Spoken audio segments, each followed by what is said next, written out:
Here we go. It is Tuesday, August the 28th for our leadership call. And today what we're going to talk about is this, the fear of selling. Does anybody feel like that little girl from time to time?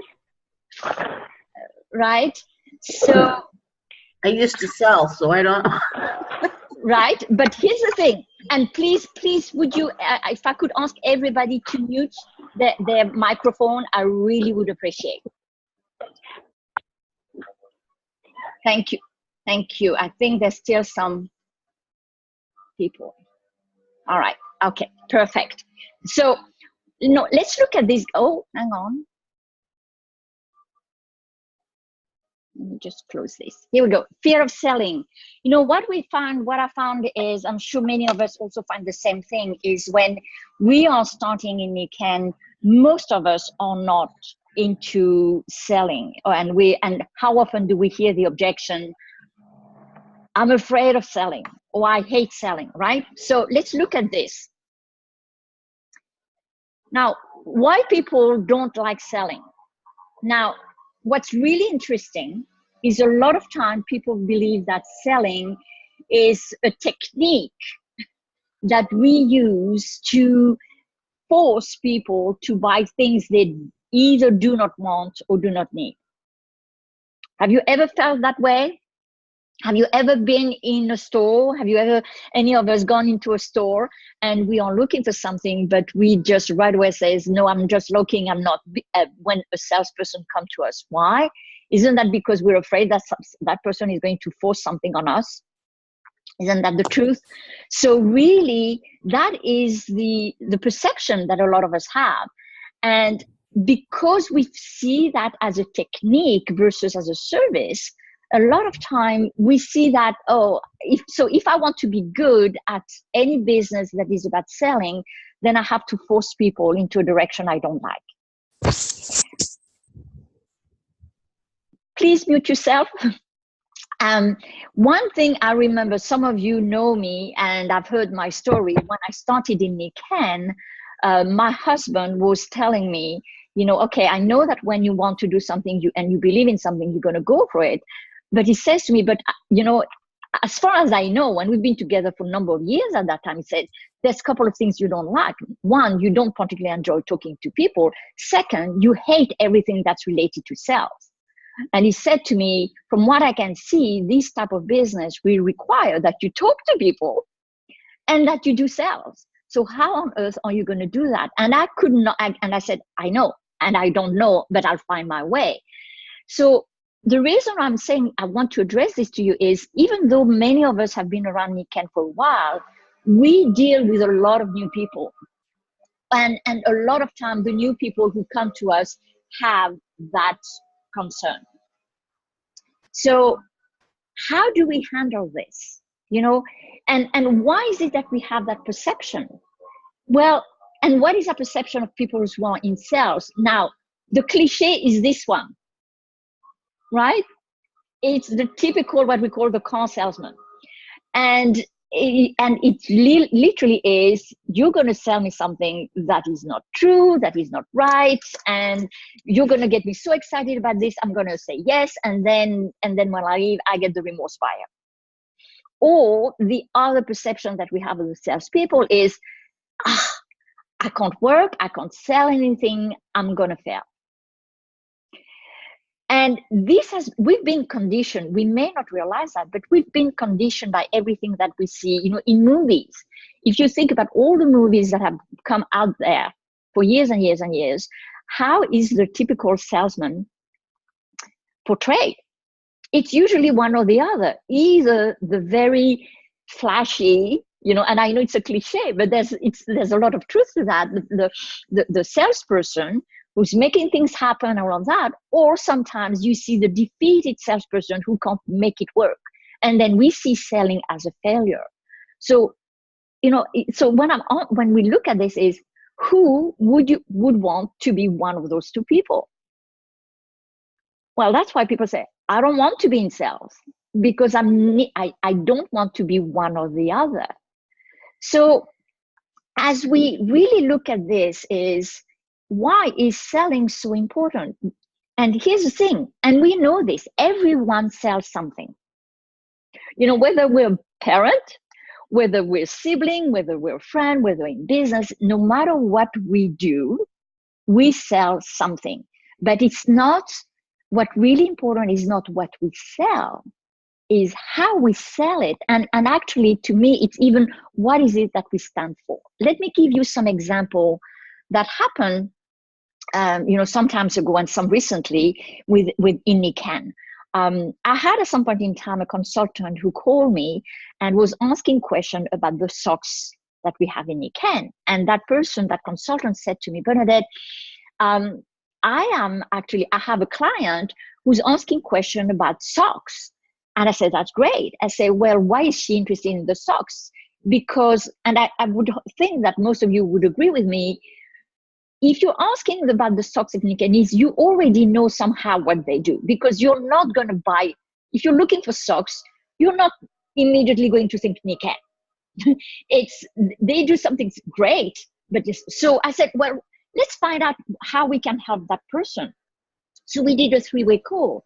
By the end of the call, what I realized by asking questions to that person is she wanted the sock because she was dealing with some number of issues and she thought that would do it. But as we talked more, I really gave her some advice about what could be a better choice for her, or other things that she could use to as a complement to the socks. And by the end of the call, is that person not only bought the socks, but bought quite a few other products. Another time, and I remember that in my, is I was doing a one-on-one with a couple, and it's a consultant. So I was the A. I was going into a home, and we were meeting the parents, and really it was about their little girl who was at that time 8 years old. And that little girl was going through quite a few health issues. And keep in mind, guys, this happened quite a few years ago. And then the consultant was so afraid of selling products that I just remember so much that she said to me, Bernadette, please just talk about the insoles. And I looked at her, I said, why? I said, because that's all, they don't have any money and that's all they can afford.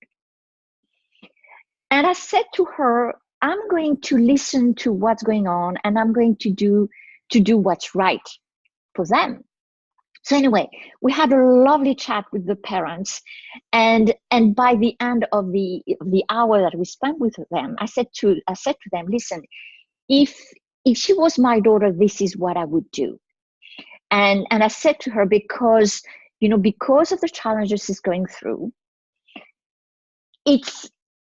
can we agree that a little accessories is probably not going to give you the result that you're looking for? And we talked about that. And by the end of it, I said to them, I'm going to give you my recommendation. How you get started will be your choice.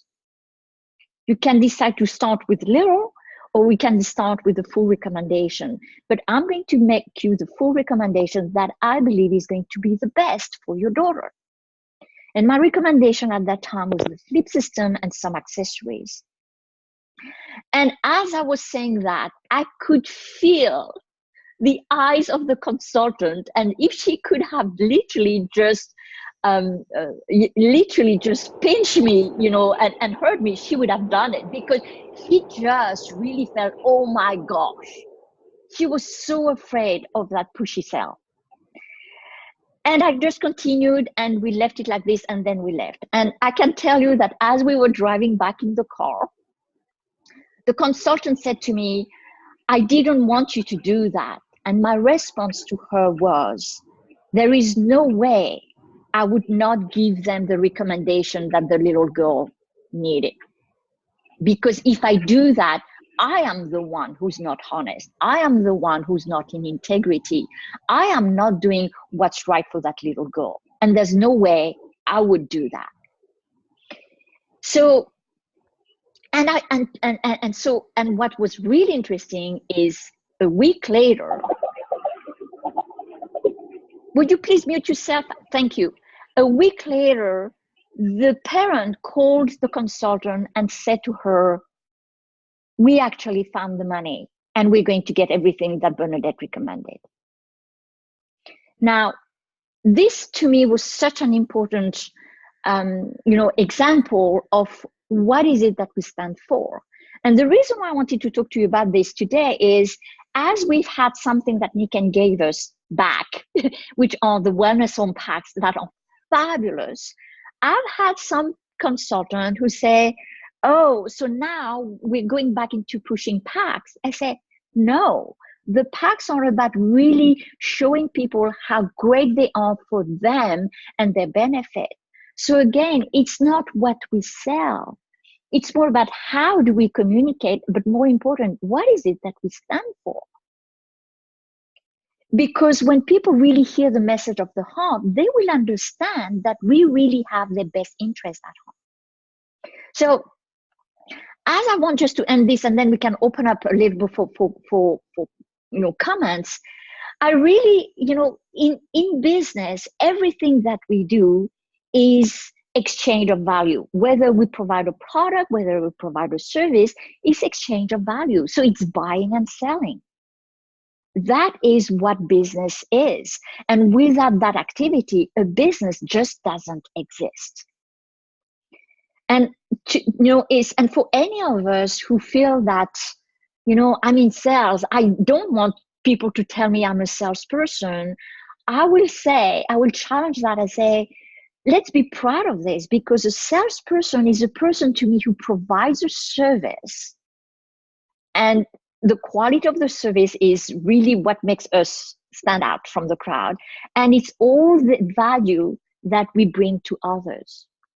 That's what sales is about, is the result of the service that we provide. And it is our responsibility as well to ask for the sale, because I always say to people, if we don't ask for the sale, we haven't done our job either. We haven't done our job either, because a lot of time people they rely on us, they rely on our expertise, they rely on our experience and our knowledge to guide them. And I believe that's what we do. So, these are simple concepts that I wanted to share with you, because I think is so important that we teach that to the people on the field. So now what I would like to do is open up the lines and hear what comments you have, and how do you think reinforcing this concept and that ideas for yourself and also for your new people is important.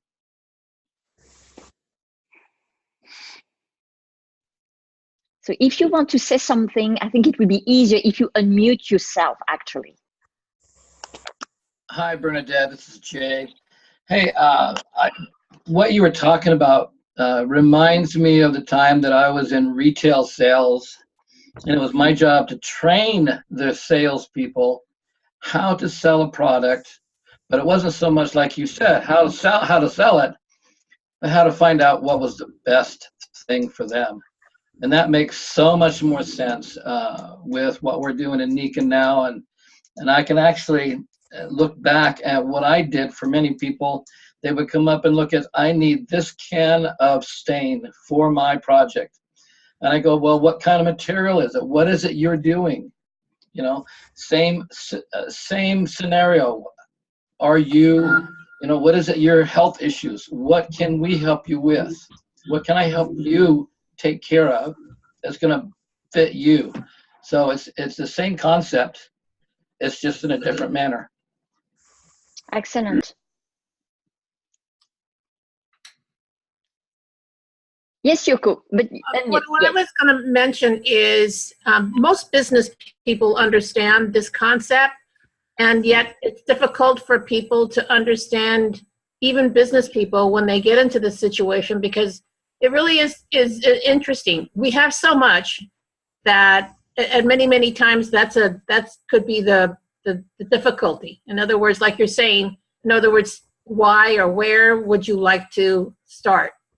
And so I think that the thing that I love about what you just said is that it is something that is universal, especially when we talk to a non-business person like a teacher or someone that basically wants to help but feels helpless because they feel this is a selling business. But like we're saying, I mean, all of us here on the Lodge Partners understand how it is such an important fact that we are here not for the products or the technology. We're here for the purpose. And I guess if we add that more purpose and or the option to create another side gig or an income in the future would be help. That's what I've been pushing myself to do, because I've never added that to the initial or the first or second conversations. And it's interesting for me in the last year since I've been more active here, is that when I even mentioned that little snippet at the end, you see the eyes kind of like brighten, and then it kind of gives you foresight to what you can then go forward with. Absolutely. Thank you, Yoko. You know, it's interesting. I remember when I started, I was the worst, and I mean it. I was the worst at getting orders. And so because of that, you know, because I said, oh my gosh, now I need to ask. And I was the worst. And interesting until I made that shift in my mind, and fortunately it happened faster, quite fast, is until I realized this has nothing to do with sales. This is about being of service to the people. That's right. And when we are of service to the people and we really do what's best for them, the sale is just the natural conclusion of it. Right. And that is really when we understand this and we free ourselves of, I'm not going for the sale. I'm here to be of service. I'm a solution provider. I'm a problem solver. That's right. Then the sale will happen. And if the sale doesn't happen, so what? It's okay, because people then will trust us. We trust that we have their best interest at heart. And some of them, I guarantee you, will come back to us. And that, I think, it's so important. And that is something we want to teach, particularly the new people, because that is usually what happens. I don't like sales. I'm not into sales. But I have to tell you, I believe I've become one of the best, according to those criteria, closer, not because that's what I was looking for, but because of the intention. And that's what we want to teach people. Bernadette, the solution and the sale that I'd like to speak to has to do with the healthy finance pillar. We all are comfortable with the products, and as it was a reinforcement of the aha for me last night on the Align with Success of the healthcare professional panel or the medical panel, and high tech, low check. And so this morning I had the opportunity to see my orthopedic PA, who over the 5 years has noticed all my wraps and magnets and whatever with my knee issues. And so when he came into the room late, I was texting about the medical professionals, the forwarding last night's call and the objectives that we needed to cover because of the significance of that role, that panel. And so, what are you up to, Madeline? And so I just shared, and I used the Cleveland Clinic. It was a totally different example for me. I said, well, Dan, just like you here, the Cleveland Clinic has put distribution networks all over the world, including Saudi Arabia. And I assume you're probably having to move from one to the other since they're all over Ohio now. He said, you have no idea. I said, I have a pretty good idea. And I said, so as a nurse, to be able to facilitate this medical integrative healthcare panel, it hasn't been because of my entrepreneurial success. It's because of that business experience in healthcare, and that this is such a huge opportunity for a grassroots involvement. And so I have his text, and he just might want to go with his wife to Toronto. Now, that's a totally different approach for a solution, recognizing and having had discussions over a 5-year period. So as we've become more competent with all of these calls and mentoring, that solution for the healthy finance pillar is one that we have to become as proficient at listening to and offering those solutions for. That we could just as they're giving more medical care, even though the Cleveland Clinic feels they're the new wellness giant, it's kind of like Walgreens in the corner of happy and healthy. Absolutely. Yes, that we really do have the solution. Yes. And that you would have an opportunity, and that was a whole different approach. And there are a lot of very unhappy healthcare professionals and us that have Absolutely. been so much more comfortable with the solutions in the products, including the tax, including the new tax. So you're absolutely right, Madeline. You're absolutely right. You know, even though we started the example that I gave are about the products, we are solution provider. That's really what it is. And that's why we have the 5 pillars of health. That's why when we ask, like Jay said, is, you know, what asking question is really important, because it's about, again, uncovering what is the issue, what is the problem. And the solution can be, you know, whether it's health, whether it's finances, whether it's more time, you know, because a lot of time people say, well, I like what you've got, but I have no time. I say, well, if time wasn't an issue, what do you do? Oh, what are you doing to solve the problem of time? Again, it's all about really being in tune with what the person is looking for, right? And also, I firmly believe being bold, guys. We need to be bold.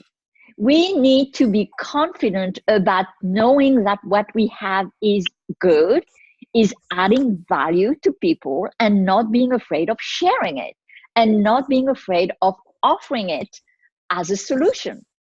You know, and that is also something that sometimes we're a bit too shy of. We're not bold enough because we're afraid, oh, what are they going to say? What are they going to think?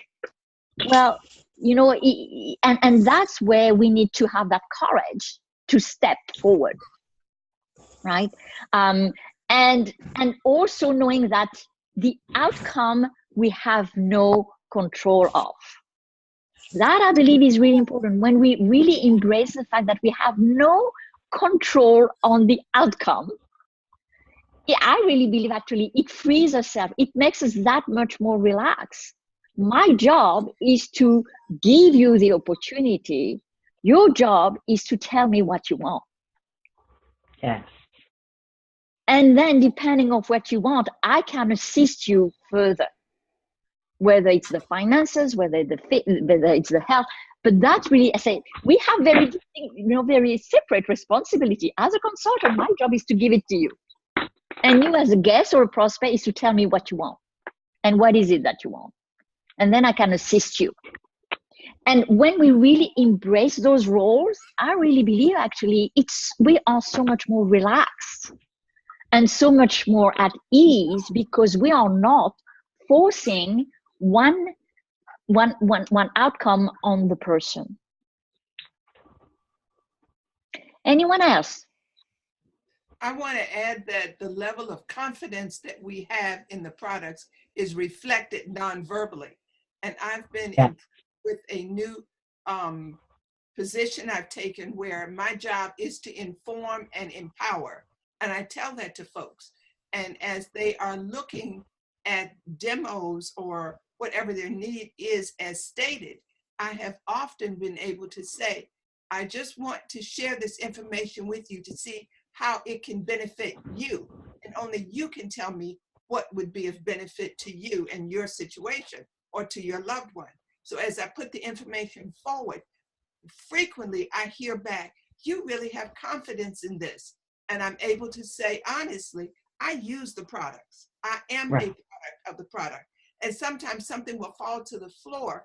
And at my young senior age, I'm able to just stoop down, pick it up, come back up. They make comments on that.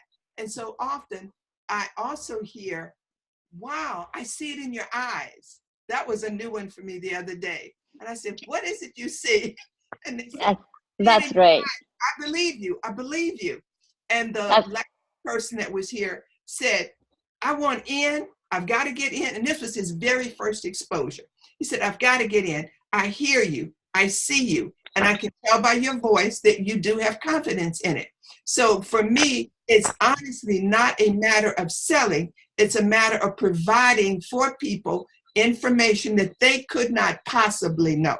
And it's been very easy to say things like, are you aware that even drinking plastic bottled water has been shown to have tiny pieces of plastics in the bottle?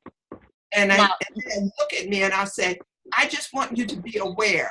And so I've not had trouble because my attitude is purpose. How can I serve you? How can I really bless you? Now, here's the thing, and thank you for sharing that. What I want to say to everybody is, let's use the confidence that we have in the products and let's have the same level of confidence in the business, right? Because a lot of time we don't transfer the same level of confidence when we talk about the business. And that's what needs to shift, you know, and we have all the tools we need to in order to really take the business to another level. Let's talk about the business in the same manner, and say to people, now that you see how what we have, do you see the level of impact we can have through helping other people, creating more stronger finances, or from a business standpoint? How many women out there are looking for work-life balance? And I'm talking about women because usually they're the one who stay home with the children. That's just a fact of life. But who are looking for that.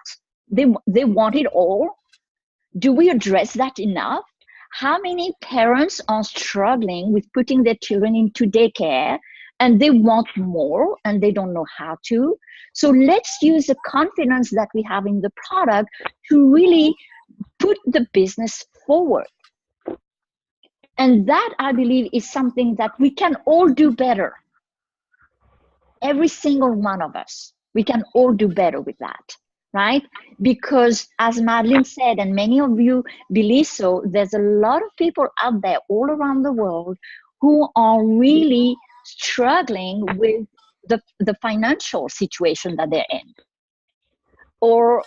And so we have a solution to provide it to them. So, again, it's all about balance. And I want to end this call on this. Nikken is all about balance, right? We talk about the 5 pillars of health, living a life in balance. You've heard me say this a lot of time. To succeed in this business, we need to have a balanced approach. We need to put the product and the business forward the same way, with the same conviction. We have a phenomenal business model that is backed up by incredible product that no one else has, right? We have incredible product, and now I'm going to say the opposite way, that are really backed up by an incredible business model. And that is the power of those two together is incredible. So, it's really about, moving the two together at the same time. If you have a tendency to be more focused on the product, you need to find a way, you need to find a trigger that will allow you to bring the business discussion faster. Find that trigger. Find that A that's going to balance your approach, right? And by the way, I also believe this is one of the reasons, the fear of selling, why people are not using the A enough. Because they are afraid that the person on the call or who will sit down with them may be more pushy than what they want. Right? I'm sure that rings a bell with a lot of you. So if you're facing that as well, that is definitely something you want to address with your consultant. Okay? We are here for them. We are not doing anything to them. We are here for them. All right, guys? On this note, I'll wish you a fabulous end of the month. and we'll see you again soon. Take care. Bye-bye. You.